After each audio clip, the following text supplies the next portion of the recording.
Buenos días muchachos, ¿cómo están? Hoy día vamos a trabajar el tema denominado la teoría de los costos de producción.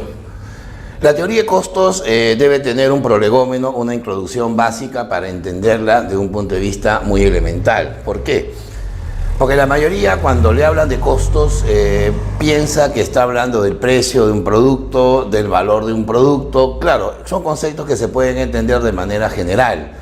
Pero exclusivamente el término costo es un término muy amplio, ¿no? Inclusive ustedes recordarán los primeros temas de economía, se hablaba del costo de oportunidad, se hablaba del costo económico, el costo alternativo. Eso también vamos a tratar el día de hoy, ¿ya? Entonces, a ver, en general, los costos representan el conjunto de desembolsos, o sea, gastos, erogaciones, que va a demandar el proceso productivo, ¿no? Por ejemplo, yo podría mencionar cuáles son los costos de producción, cuáles son los costos económicos, por ejemplo, de una discoteca, ¿no? Tú dirías, el dueño tiene que pagar un alquiler y ese alquiler al final se lo va a cobrar a los que van a la discoteca, ¿no? Cuando les aplique el precio, la entrada. ¿Qué más? Va a tener que pagar personal, va a tener que pagar bailarinas, va a tener que pagar seguridad, va a tener que pagar a los mozos, a los barman, va a tener que comprar licores, va a tener que pagar electricidad, comprar publicidad. Entonces hay una serie de desembolsos que al final el empresario va a tener que incorporar al precio de la mercancía que vende. A ver, análogamente, ¿cuáles serían los costos de producción, por ejemplo, para una fábrica de pantalones? Tú dirías, allá el local de repente es alquilado, va a tener que mantener maquinarias, depreciar las maquinarias, pagar obreros, comprar insumos, ¿no? Hacer publicidad, pagar impuestos. Entonces, evidentemente hay una serie de desembolsos, erogaciones que vamos a denominar los costos de producción. Pero muchachos, los costos van a depender de dos elementos, ¿no? En primer lugar, la cantidad de recursos que el empresario va a utilizar y en segundo lugar, el precio que tengan dichos recursos. A más recursos que utiliza, o sea, más cantidad de factores de producción, mayores costos se van a tener. Es como que tú compares, a ver, los costos de producción de una bodeguita del barrio con un supermercado, por ejemplo, tipo Metro, tipo Totus, ¿no? Hay una diferencia muy grande. Mientras en la bodeguita trabaja el dueño y su hijo, ¿no? En Totus trabajan pues miles de personas, entonces los recursos van a ser diferentes en cantidad. Y en segundo lugar, va a estar el precio que se paga por los recursos.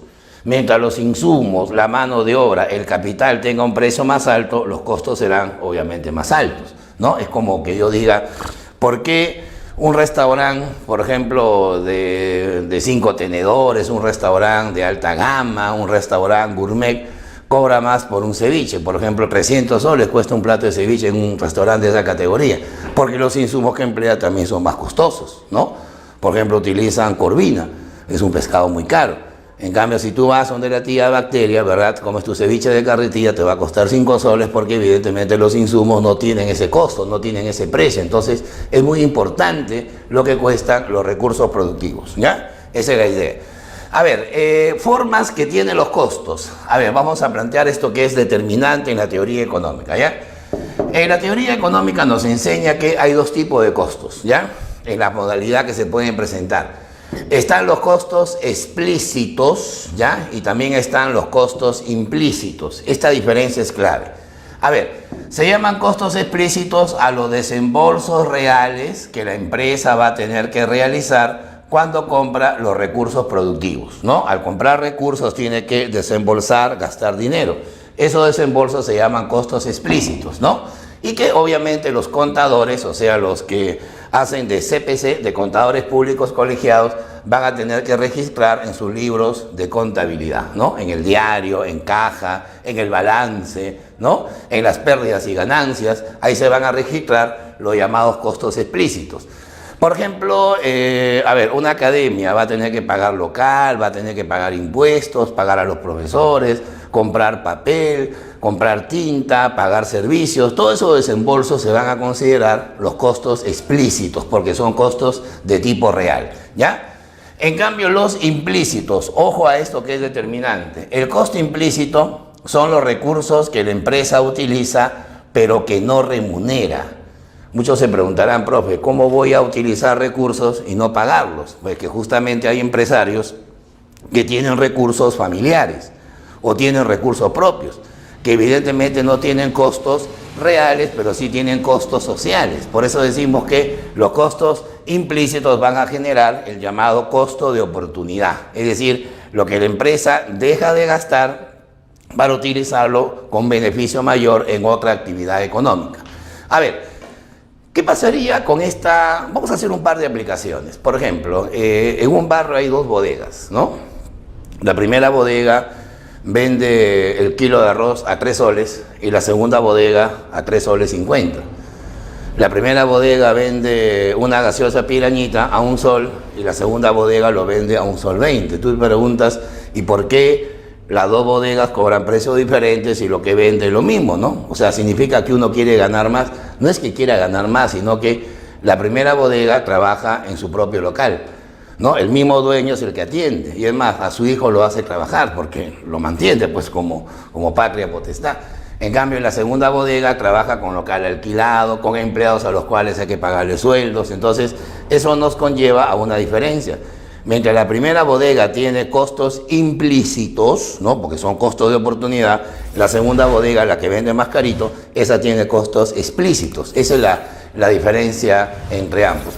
A ver, muchachos, Lima está llena de taxistas, ¿no? Es la ciudad con más taxis en Sudamérica, de los cuales el 90% trabaja con carro, o sea, alquilado.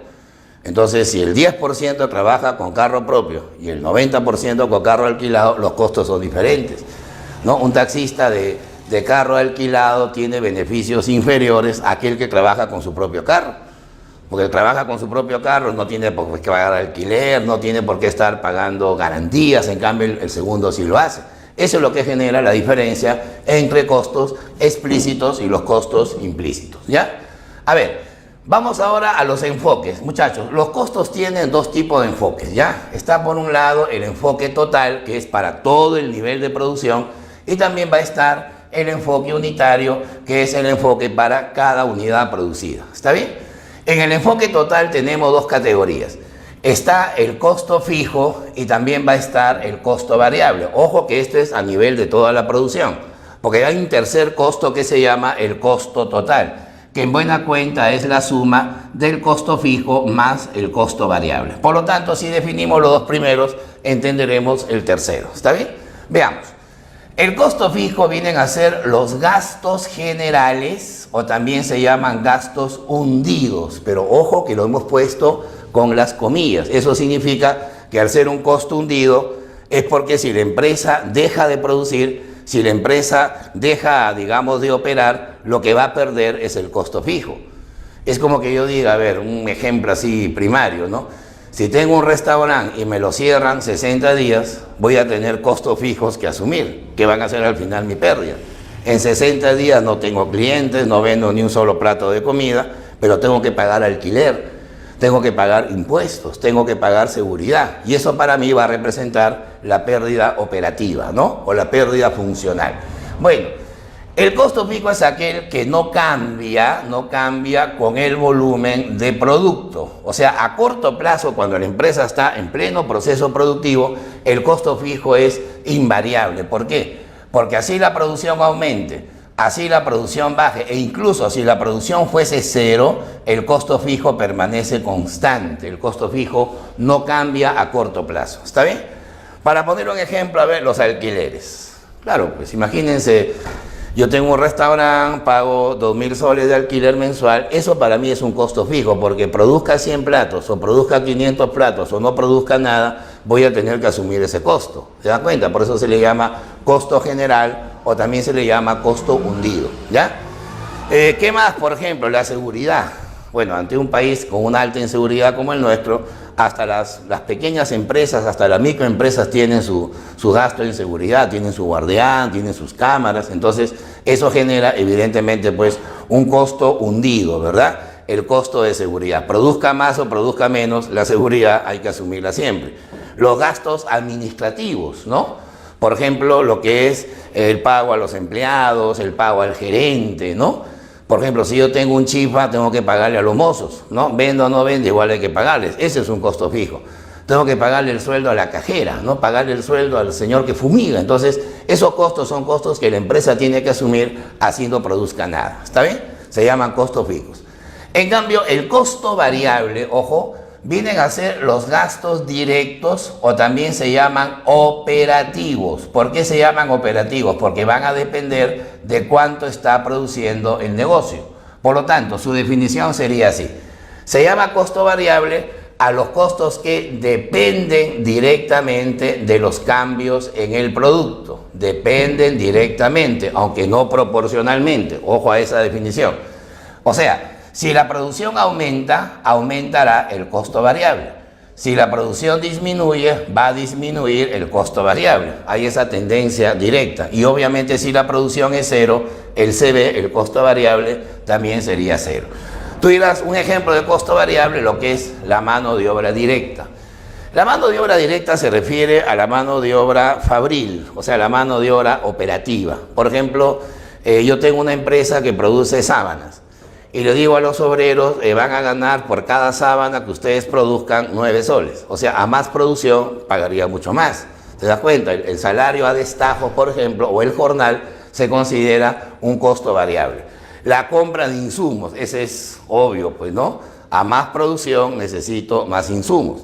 Si yo tengo una panadería y hago más empanadas, necesito más harina, más carne, más aceituna, más aceite, entonces voy a necesitar mayor cantidad de insumos. En una cevichería voy a necesitar más pescado, más marisco, más papa, más arroz, más insumos porque la producción está aumentando. Si la producción baja o el negocio cierra, no compro nada, o sea, está ligado directamente a la producción, ¿ya? También estarían ahí los suministros. Ojo a esta palabra, el suministro se refiere al complemento del insumo. Por ejemplo, en una anticuchería el corazón es un costo variable como insumo, pero también es variable el palito, ¿no? Para ensartar las carnecitas. ¿Por qué? Porque el palito no se come, pero es un accesorio, por eso se le llama suministro, ¿ya? Y la depreciación. Hay un término que siempre es confuso en economía, ¿no? Se habla, por ejemplo, de que inversión es costo y costo es inversión. Es un craso error, porque la inversión es la acumulación de capital. Entonces, el costo de la inversión es lo que nosotros llamamos la reposición. La reposición, o también se llama depreciación. Una empresa tiene, por ejemplo, no sé, una máquina impresora. Esa máquina impresora, mientras más produzca, más se deteriora, más se hace obsoleta. Ese costo que se calcula bajo la óptica financiera se considera como un costo variable. Se llama variable porque es un costo directo o es un costo de carácter operativo, ¿ya? Esa sería la idea. Bueno, y finalmente viene el costo total, que es la suma del costo fijo más el costo variable, ¿ya? Pero esto es el enfoque de carácter total.